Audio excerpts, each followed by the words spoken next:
साथियों, मैं मांगू सिंह बावली आप सभी को आदर व सम्मान के साथ में प्रणाम करता हूं। सिरोही विधायक सम्मानीय श्याम जी लोढ़ा साहब ने 2 दिन पूर्व एक वीडियो के जरिए भारतीय जनता पार्टी, देश के प्रधानमंत्री सम्मानीय नरेंद्र भाई मोदी जी, सिरोही जालोर के लोकसभा क्षेत्र के भाजपा प्रत्याशी सम्मानीय देवजी भाई पटेल, इन सब के ऊपर कई तरीके के आरोप लगाए। और इन आरोपों में पहला आरोप लगाया उन्होंने कि देवजी भाई पटेल के 10 साल तक सांसद कार्यकाल के बाद भी वह सांसद रहते हुए भी इनके पास कोई उपलब्धियां नहीं है। साथियों, सिरोही जालोर के क्षेत्रवासियों को सबको पता है कि पिछले 5 वर्षों में इस क्षेत्र में कितना कार्य हुआ है। मैं पूरे क्षेत्र की बात नहीं करता, मैं मेरे विधानसभा क्षेत्र की भी बात कर लूँ तो सम्मानीय ओटाराम जी देवासी व देवजी भाई पटेल दोनों ने मिलकर विकास कराने में कहीं कमी नहीं छोड़ी।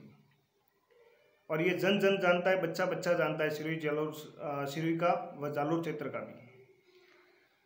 रही बात आप भी विधायक रहे, इस बार जनता आपको भी सवाल करेगी कि आपने भी पूर्व लगातार 10 साल राज किया है, विधायक रहे हैं, तो आपके पास भी कुछ उपलब्धियां होगी। तो इस बार आप प्रचार में आए तो वो उपलब्धियां साथ लेकर आए ताकि जनता को पता चले कि आपने ये कार्य करवाए। उसके उपरांत आपने भी सिरोही की जनता को धोखा देने में कोई कमी नहीं छोड़ी है। आपको कांग्रेस के प्रत्याशी के रूप में सिरोही की जनता ने 10 वर्ष तक नकारा। 2 कार्यकाल, 2 इलेक्शन लड़े आपने, दोनों में आपको नकारा। तो तीसरी बार आपने निर्दलीय के रूप में इलेक्शन लड़ा और निर्दलीय के रूप में इलेक्शन लड़ा तो सिरोही की जनता ने आपका साथ भी दिया, लेकिन आपने सिरोही की जनता के साथ धोखा किया और आप जाके कांग्रेस की गोद में बैठ गए। जिसको सिरोही की जनता ने नकारा, आप वापस वहीं जाकर बैठ गए। इस बात पर भी सिरोही की जनता इस बार आप जब प्रचार में आओगे तो आपको सवाल करेगी और आपको बखूबी जवाब देने पड़ेंगे। रही बात आपके विधानसभा चुनावों के समय आपने जो वादे किए थे, सिरोही के अंदर 3-3 कॉलेजें लाऊंगा, आपने वादा किया था सिरोही और शिवगंज के लिए जवाई बांध का पानी लाऊंगा, आपने वादे किए थे जावाल के अंदर रिको लाऊंगा, नगर पालिका लाऊंगा। सिरोही की जनता आपसे इच्छा लगाती बैठी रही और आपने विधानसभा में इन मुद्दों पे एक बार भी बात नहीं की। आपने पिंडवाड़ा में एक ज़मीन बिकती है, उसके कितने पैसे आने चाहिए थे, कितने नहीं आने चाहिए थे, किसको क्यों ज़्यादा मिले, किसको क्यों कम मिले, इस पर आपने आवाज़ उठाई। आपने विधानसभा के अंदर विधानसभा के अध्यक्ष महोदय की प्रशंसा करने के लिए बहुत समय गंवाया, लेकिन आपको सिरोही की जनता के हित में कोई बात करने की समय नहीं मिला। उसके बाद में भी मैं आपको एक और प्रकरण बताना चाहता हूँ। आप ही ने बोला कि जातिवाद का जहर घोल रही है भाजपा। जातिवाद का जहर घोलने वाले कौन? आप। सिरोही के अंदर आज की तारीख में बजरी के बहुत सारे ट्रैक्टर चलते हैं और वे सब परेशान है, इसलिए बजरी का कार्य करते हैं क्योंकि बारिश नहीं हो रहा है। ट्रैक्टर वाले क्या करेंगे, उनके पास ट्रैक्टर की किस्त भरने के लिए पैसे नहीं। उन लोगों ने बजरी का कार्य किया, प्रशासन से उनको बहुत सारी समस्याएं हो रही है, लेकिन आपने उनके निवारण के लिए एक शब्द नहीं बोला क्योंकि वो आपके जाति के नहीं है।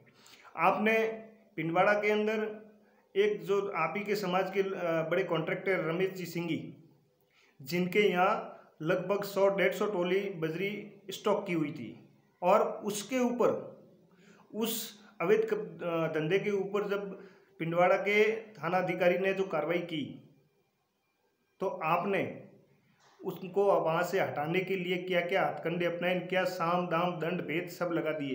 दुनिया सब जानती है। क्या ये जातिवाद का हिस्सा नहीं है? आप जो कह रहे हो कि जातिवाद भाजपा करती है, इसलिए जब जातिवाद का आरोप लगाते हैं तो पहले अपने गिरेबान में आदमी को झांकना चाहिए। उसके उपरांत आपने प्रधानमंत्री की उपलब्धियां कभी पूछी है कि प्रधानमंत्री जी ने कोई उपलब्धियां नहीं की?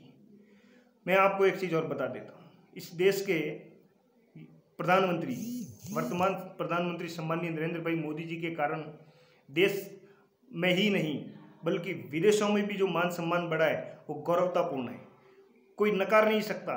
मुझे याद है आपके 60 साल के शासनकाल के अंदर जो आरोपी, जो हिंदुस्तान के सैनिक पाकिस्तान की जेलों में बंद थे, आपने उन्हें वापस भारत लाने के लिए एक बार भी आपकी सरकार ने कोशिश नहीं की। और मुझे गर्व है भारतीय जनता पार्टी व नरेंद्र भाई मोदी जी पर कि हिंदुस्तान का एक जवान अभिनंदन नाम का, जो पाकिस्तान के अंदर गए और वहाँ की आर्मी ने उनको एक बार गिरफ्तार किया, उसके बाद तुरंत एक्शन में आकर भारत सरकार वो देश के प्रधानमंत्री ने तुरंत एक्शन में आकर उसको 24 घंटे तक पाकिस्तान के अंदर नहीं रहने दिया और भारत में लाया। क्या ये गर्वता का विषय नहीं है? आपके शासनकाल में जो प्रधानमंत्री थे सम्मानीय मनमोहन सिंह जी, वह जब भी विदेश दौरे पे जाते थे तो उनको मिलने के लिए लाइन में खड़ा रहना पड़ता था। आज इस देश के प्रधानमंत्री जब विदेशों में जाते हैं तो वहाँ के राष्ट्रपति पद पर स्थापित लोग एयरपोर्ट पर मान व सम्मान के साथ लेने के लिए आते हैं। क्या ये गर्वता का विषय नहीं है? साथियों, ये भ्रमित करने की बातें हैं, इनमें ध्यान नहीं देना चाहिए। दूसरी बात, मैं आपको ये बताना चाहता हूँ, लोग कई बार ये बातें भी कह रहे हैं कि हमको नरेंद्र मोदी जी तो चाहिए लेकिन यहाँ देव जी नहीं चाहिए। ये सिर्फ कांग्रेस की एक रणनीति है। इसलिए कहते हैं कि किसी भी तरीके से किसी को कैसे तोड़ा जाए। आपको मैं भाइयों ज्ञात करवाना चाहता हूँ कि इस देश के लिए बहुत कुछ कार्य किया और देश के पूर्व प्रधानमंत्री, स्वर्गीय प्रधानमंत्री अटल बिहारी वाजपेयी जी, जो इस देश के लिए एक अच्छे प्रधानमंत्री साबित हुए थे, लेकिन उनको हटाने के लिए एक रणनीति बनाई गई कांग्रेस द्वारा और वो एक सीट से हार गए। और एक सीट के कारण हारे थे साथियों, और एक सीट के कारण उनको प्रधानमंत्री पद छोड़ना पड़ा। उसके बाद वो प्रधानमंत्री नहीं बन पाए। साथियों, आप ये विचार कभी भी मत करना कि एक सीट हराने से मोदी जी को कोई नहीं फर्क पड़ेगा। अगर ऐसा किसी के मन में आता है तो उनको याद दिलवाओ आप कि अटल बिहारी जी वाजपेयी एक सीट के लिए गए थे, उसके बाद में कभी सत्ता पर प्रधानमंत्री के रूप में नहीं बैठ पाए। ऐसा काम अब हो गया, वो हो गया। दूसरी बार हम मोदी जी को प्रधानमंत्री पद से हटने नहीं देंगे। जो धोखा अटल बिहारी जी के साथ हुआ था वो मोदी जी के साथ नहीं होने देंगे। हमें मजबूती के साथ खड़ा रहना है और फिर से इस देश को एक सुरक्षित हाथों में देना है। और सुरक्षित हाथों में अगर देना है तो नरेंद्र भाई मोदी जी के अलावा कोई ऑप्शन अपने पास नहीं है। इसलिए मेरा आपसे निवेदन है कि आप सभी भाई इस पर सजग रहेंगे। किसी भी समाज से निर्दलीय प्रत्याशी भी उतार सकते हैं भाजपा के वोट तोड़ने के लिए। हमें किसी भी विषय पर भ्रमित नहीं होना है। मेरे साथियों, मेरा यही निवेदन था आपसे। जय श्री राम, जय भारत, जय श्री राम।